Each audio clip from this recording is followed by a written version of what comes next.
I am Rebecca from ChemKnits. I am outside on this glorious January day. Oh dear, a piece of snow just fell on me. Because it snowed and we're gonna do some snow dyeing. Now, I would say it's mid to high 30s outside right now, and I'm not wearing a coat, and I'm wearing Crocs, which maybe you can or can't see under the table. It's bright, so I don't know what you can see, but we're gonna set up to snow dye yarn and maybe do a lot of the dyeing outside so that way things don't melt much. Now, the yarn I have here today is Knit Picks Wool of the Andes worsted weight yarn. This yarn is 100% Peruvian Highland wool, and I am going to spread it out here. We have it in a basket inside a secondary container. Sometimes I might have the basket like this to keep it raised, but I don't mind if it's only raised a tiny bit, and this is just going to help me give a surface for our snow. If you want to learn more about the yarn, I do have links and affiliate links down in the video description. That little lovely dripping noise you hear is the snow melting off of my roof. We'll probably get some glorious icicles in there. But now I'm going to take a shovel and grab some snow, sort of put it on the yarn. Yeah, we'll also get some dirt. But I am picking snow that, ooh, that was like a pretty nice level batch. I'm specifically picking snow from areas where there are no footprints. And I'm trying to keep as much of the fluff as possible. Indy is out here listening and barking. I have a feeling that this is going to be some of the fluffiest snow we've ever had for snow dyeing, because I'm setting this up outside versus collecting snow, bringing that inside my house. I will be bringing this indoors eventually. I think we're going to use KoolAid today because this one's fairly last minute. Maybe if there's still snow later this week, I could try this with acid dyes, but I didn't think there was going to be snow for me to do this. So let me go get some KoolAid and I'll come back. But first, I got to give you a little bit of a dog tax of beautiful Indy. Hi, baby. I know you're so pretty in the snow. Do you want to go inside? Okay. He doesn't mind the snow. Indy truly does not mind the snow unless it's tall enough to attach to his belly. I'm jumping back in time to give you a little bit more information here. The KoolAid mixes that I'm using today have food coloring. They also have sugar, but then they also have citric acid. And the citric acid is the acid that we will need to have these colors strike to our yarn. Now, it's possible once everything melts, we'll see some color not on our yarn, or you might see some color there. But we're still going to want to steam set our yarn in some kind of way to help set these colors on the yarn. So the snow dyeing is really the application process to get random distributions of colors onto the yarn because of the way that the snow will melt and that the colors will melt through the snow. It'll give us fun sort of random patterns. Or maybe we'll end up with something really purple. Maybe my yarn is too much on the bottom of our container, and so that as everything melts, it'll blend. We honestly don't know, but we'll see what we get. Dyeing yarn with food coloring is a lot of fun. You can do this with food safe kitchen items that you have. I probably will use my dedicated dye equipment to heat set this yarn in the end because that's what I prefer using. But if everything you're using has never been used for commercial dyes, I totally would be comfortable doing this with kitchen pots and pans. Now, I brought out, this is some KoolAid that has the sugar in it still, and you can see maybe that this has gotten moisture in it. I don't think you can see. Maybe there's some like bigger clumps. I'm seeing if I can get some of the powder, but either way, we'll start trying. Some of those clumps should still dissolve. Now, these packets here do have sugar in them as well, so they are nowhere near as concentrated as KoolAid packets. I don't recommend buying them for dyeing, but the reason why I'm using it is because I bought them for a ChemKnits video. Okay, so through this whole center We're doing a lot of red. Maybe we'll do more, but we've got kind of a solid block in there. We'll see how the blue is doing. The blue's in a lot better shape. I'm really laying this on thick. Really, really laying this on thick. That is a lot of powder. But I've been wanting to use this up. You know, part of me considered going inside and getting more food coloring, but I think I'm just gonna let myself go to town on this. Just add a ton. The only concern I have is that this might solidify in a weird way versus melting, but hopefully we should be able to get some. And now I sort of need to tap the cherry container because I want to bring some to these ends. Boy, this really has solidified. I'm gonna go get a knife so I can sort of get in on that. I went for a spoon instead of a knife, so that way I can scrape this up. Hopefully my hands and body won't be too stained. At least I'll feel okay throwing this away now. Goodness gracious.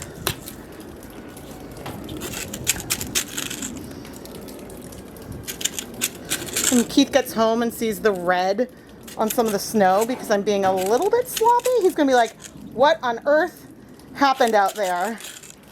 And I'll be like, don't worry, it's just me. Okay. I am, of course now I got the spoon wet, but that's okay. Scooping that edge down a little bit. Okay, so far so good. Let's get some more red on this other side. Now the fun thing about snow dyeing or ice dyeing or any other kind of similar technique is that you don't really know, and I forget if I even like rearrange the yarn, you don't really know what kind of patterns you'll get until everything melts. So right now I'm setting this up in this very stripy way, but it might not look stripy in the end, and so that's one thing that's pretty fun. There's red food coloring all over my patio. Oh man, I'm coming in. I'm doing more blue. In general, I think there's a lot less food coloring in blue raspberry lemonade than there is in cherry Kool-Aid. My hands are a little bit stained. I wonder how, as I sort of try to get the snow actually on here, I wonder how much the sugar will go with the melting of our snow. I honestly have no idea. Let's see, do you want a little more over here? I think I'm gonna call it. There. Not the most Kool-Aid-y hands I've ever had, but I think it's about time to go indoors. Thankfully I'm not cold, but I think we're gonna say goodbye to this guy. Maybe I'll show it to you inside. I really never wanted a container this big, but maybe I'll hang on to the scoop. You can see that in there, it's as hard as a rock. But this other container is doing a little bit better. It is 11:57 a.m. and we are now indoors. But you can see we already have some amount of melting that has happened because you can see that we're seeing less of the pastel pink, watery, not watery, but more powdery color. I am wiping the edge just because ideally we want things to melt inside our container. We do not want things to melt all over my kitchen, but I'll do some check-ins periodically and we'll see how things are going. The more snow you use and the cooler your house is, the longer it'll take for things to melt. But you could totally do this with liquid food coloring as well. What I would do is I would dust citric acid all over the surface, potentially pre-soak your yarn. I'm using dry yarn here today because that's gonna add just some more fun. Maybe we'll get some white left behind. But you can use citric acid powder on top and then do drops of food coloring as well. Or you can add no acid, do drops of food coloring and then add acid at the end at the end after you see what's on your yarn. So you have many, many choices, but the main reason why I have this sort of double situation is that way I can mostly keep things above our secondary container to sort of control where our melting will happen. But yeah, let's do a check-in after 30 minutes, or unless I notice something else significant in the way this changes. It hasn't even been 1 whole minute on my timer, but I just had a thought. One thing I've never done is set up snow dyeing and then brought over a blow dryer or something to speed up the melting process. Now, with the amount of dry powder that is still on the surface here, I would not want to do that right now, but it is something we could try. Things have definitely shrunk in the last 30 minutes. Most of the way around the rim, I do see some red liquid on the bottom. But then here in the middle, there's this hole, just like right down the center. I don't know if there was just like a break in the snow or if the melting just tunneled down, but I'm amused. There are other areas like in here where we see a little bit more pitting from where we had little amounts of our, I guess, powder, and it's sort of dissolved and sort of melted the snow a little bit. And here you can kind of see some of that melt that we have around the edge. The final thing I'll note is most of our cherry Kool-Aid is at least wet. It's not all dissolved, and in some areas it seems to be collapsing sort of as it's more of a thicker paste kind of thing. But with our raspberry, we have a lot more still dry powder on top. I don't know. Ooh. Okay, if I touch it, it's sort of not gummy, but it's sort of like a, well, I guess wet sugar, right? So it's possible it's going to take some time for more of that to get wet, and it might not spread as much because I added so much on. I'm dying to know what's going on a little bit more beneath the surface, but I can say at least with the reds and a little bit with the blues, you can see some of the color really starting to go into the snow. But anyway, I'll see you in another 30 minutes. It's been another 30 minutes. It's 1:05 p.m. if you're curious about how long it takes me between clips. And, well, things are melting more slowly.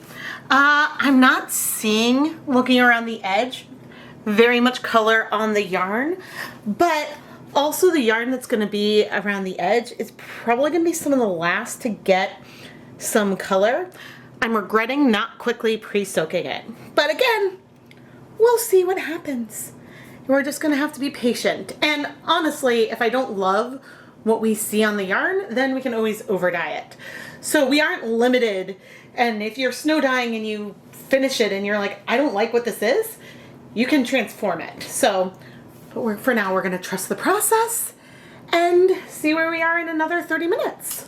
I still can't tell how much color is on our yarn. I see a little bit of melt down there, but am I seeing, okay, no, there's some areas where I can see maybe some liquid in our yarn. Maybe, I don't know. Oh, it's hard to say. One thing I love is that we have this little like tunnel here. I'll show you in a moment where some of that like powder has just sort of completely gone through. We might end up, because we had so much powder, it might not dissolve. But again, I am seeing more and more color in the snow itself. So yes, over here we have a lot of like a clump of the blue, but down there closer to our yarn, we have it a little more dissolved. But I do see sort of like down near the bottom, it's like a little, like down there. It's a little sliver of, I think it's just the blue pigment that isn't soaking into the yarn, but we'll see. We will just have to wait and see. Woohoo, our little bridge. Just trying to capture it from the other side before it decides to collapse on us. Okay, but see how you can see some of that yarn at the edge and it doesn't seem like there's any color on it? Of course, the direction that the snow is going to melt, those edge sections are likely to get color last. But again, I don't know. There's a lot of red liquid down here, but it's really not that much yet. Eventually, the liquid might get to a level where that'll soak into the bottom of the yarn. Patience. I'm still glad that I just went for it with all that powder, even if that didn't really do much. I mean, even here near our bridge that's about to collapse, we have a big old clump of just dye that has done nothing. So, is what it is. But I will say, these like bits of snow are absolutely becoming wetter. Rather than it being white, it's much more translucent. It's becoming way more of a slushy, even though there are some elements of the snow there as well. I keep my kitchen fairly cool, especially, well, today I'm not using the stove to dye yarn, but on days that I am, I prefer a cool kitchen so that way it doesn't heat up too much. Okay, but now that I'm done showing this off for this time, it's 1:41 p.m. See you in another 30 minutes. It's looking more and more like we have a food coloring log. Oh no. Maybe the title of this will be something like Mistakes Were Made. Don't add too much powder in one place. I don't know. But yeah, I mean, we're getting less and less snow, but I still can't really see any yarn that has color. But the only yarn I can see is still mostly around the edge. So we'll see. We'll see. I mean, I guess there's one tiny little strand that I'm not going to bother showing you over there that's sort of fallen into the red that's down below. So at least there's a tiny bit of color on the yarn. Not a huge amount of change, except the water level around everywhere is getting higher. See you in another 30. I don't know, everyone. All right, I'm gonna give it 60 minutes this time. See you soon. It's 4:15, so probably a little over an hour. I just picked up my kids from school, and it seems to me most of the red Kool-Aid has dissolved in some capacity. As for the blue, I don't know, we got these like logs, but it might be dissolving. It just might not have enough liquid. So we'll see where we are in a little bit. But man, I mean, I know some yarn is like in the liquid, but I don't know what's happening. We might just end up with a red yarn. But we'll see. We'll be back in about an hour. 35 minutes left on the timer, and I'm just popping in because I need to move this. Moving it did not disrupt the snow at all, but it definitely did move this around a little bit. I don't want to say it's floating. It feels on the bottom, but it definitely is very mobile. 5:15, checking in. We still got snow.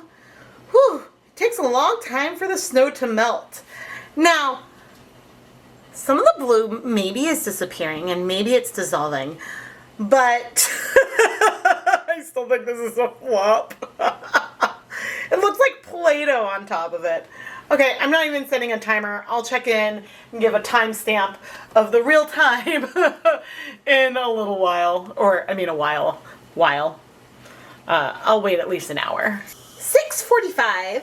We still have snow, but you know what I see. Besides the fact that we have the blue sludge there, the yarn is only a little bit damp, and there's basically no color on it. Everything melted around it. I think had I picked one of the superwash blends that is super absorbent, this would have worked better. But again, I'll check in an hour or two, but I'm definitely going to leave this here overnight and we'll see what happens. Oh goodness. I forgot to do one last check-in before I went to bed. I feel like, no, I thought that was like a tiny last bit of snow, but I think that was some Kool-Aid. A lot of it has dissolved, but our yarn is still basically floating. You know, maybe it's oh no, it's not floating. It's just, it didn't soak up the liquid at all. This was such an epic fail. Oh my goodness. Alright. I'm gonna wait a little bit and then we'll see what we can do with this. And the reason why I'm waiting a little bit is that I have to get the kids up ready for school and all that jazz. This yarn is such an epic failure and not even in the way that I hoped. I think I was thinking that we could end up with a lot of white left behind, but I really did not expect this. Now, we do have a slight amount of pink on the top, and I bet if I were to move one of those blue sections, just pop that in there, we do have some blue. And we likely have had some amount of dye absorbed from the bottom, but overall, this yarn was just not absorbent enough to, oh dear, let's not make a mess, Rebecca. But overall, this yarn was just not absorbent enough as I am submerging it, because we're going to try to salvage this. It was not absorbent enough to really do justice to any of this, because the melting snow just did not sink into the yarn, which surprised me because I've done a lot of different techniques, including cake dyeing with this yarn. The yarn has always just sunk on into whatever kind of dye bath I was using.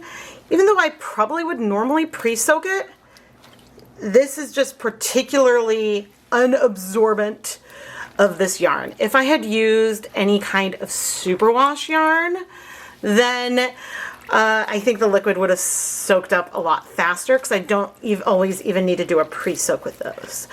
Now, we might still end up with a pretty yarn. We have a reasonable amount of pigment here, and I'd say we're at sort of almost a dark cherry type colorway here. And we could even have some tonal variations because we still have some more dry spots. But what I want to do now is transfer all of this into a kettle so we can heat set it. Okay, so we're still snow dyeing. Gonna pop the yarn in. Notice I don't even have a zip tie on the yarn. Gonna pour on our snow melt and then quickly do just one rinse of the kitty litter tray into our container here. There should be enough acid in here for all these colors to strike. And you know what? I'm not going to press on it some. If we're going to have white patches, we're going to have white patches, and I'm going to let that be.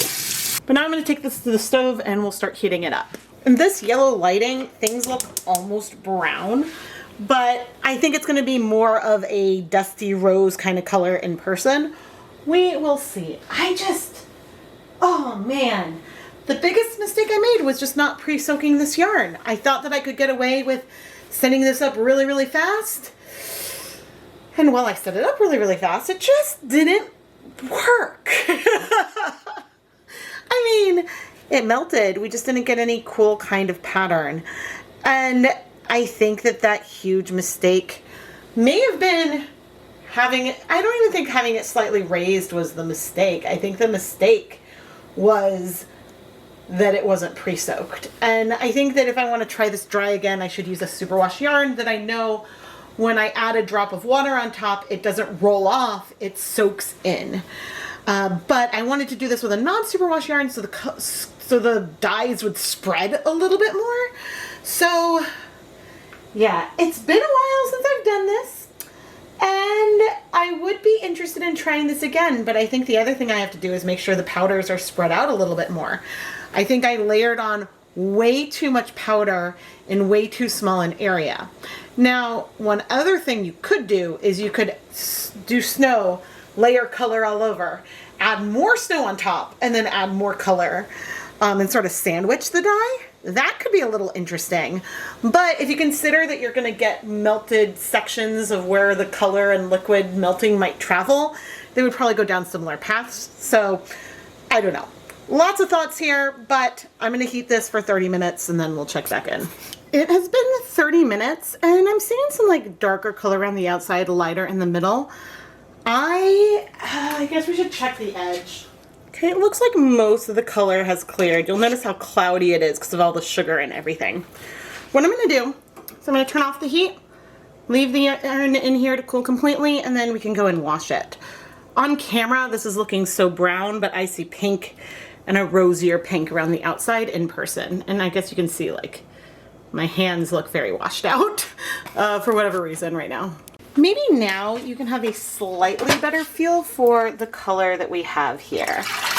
And I'm thrilled beyond belief that we have tonal variation in here. We have deeper colors and lighter colors. At least we have an interesting yarn. But now before we start washing it, I want to find like a zip tie. And I'm going to try to order, okay, the yarn in the same direction so I can add a zip tie. Because I do not want to tangle this while we're washing. Now, this is non-superwash yarn, so I want to be careful. And we are going to have to wash it a fair amount. I don't know if you can tell how cloudy that rinse water is. Whew. Likely from all of the sugar and everything else that was in there. And that's the reason why we're going to need a lot of rinses. Not necessarily soap. I am going to use a little bit of dish soap. Well, I'm going to add some water to the detergent. Okay, we're going to add a little bit of some soapy water. Leave no soap behind. And we're going to start washing this. So the soap isn't going to help remove the sugars that are in here. Sugar is soluble, so just rinses will do that. But the soap is mainly to show you guys that this color is wash fast. I have put yarn that I dyed with food coloring into the washing machine before, and the color stays. It's that heat setting step that's super important. But anyway, I'm going to rinse this multiple times to make sure that we get all of that sugar out. And then I'm going to put the yarn through my spin dryer to remove some of the liquid and hang it up to dry. You know, for a snow dyeing fail, we got a really lovely color out of this. It just wasn't quite what I was going for. And goodness, I mean, it's possible that my memory has forsaken me and that wool of the Andes used to soak up liquid better, or I've just been dyeing with so much superwash yarn that does soak up water really, really fast that I forgot. But either way, I'm happy to report that there's already been another snowstorm, and I do have another snow dyeing video that'll come up in the coming weeks, and so you'll just have to wait and see if I get some redemption or not when it comes to snow dyeing winter 2024. Please subscribe and turn on notifications so that you never miss a new video. I try to post at least twice a week, and we have a lot of fun here. If you want to support the content here, there's many different ways you can do that. If you love the yarn I dye, you can bring some home, which gives you beautiful yarn, and you're helping to support me at the same time. And right now, you can go and pre-order some mystery Valentine's Day yarn. Each skein of yarn will come wrapped with a handmade Valentine signed by me, a progress keeper, and a sticker. And so, oh, I cannot wait for you to see this fun Valentine's Day colorway. But anyway, go to the ChemKnits Creations Etsy shop to check it out. I am Rebecca from ChemKnits, and thank you so much for watching.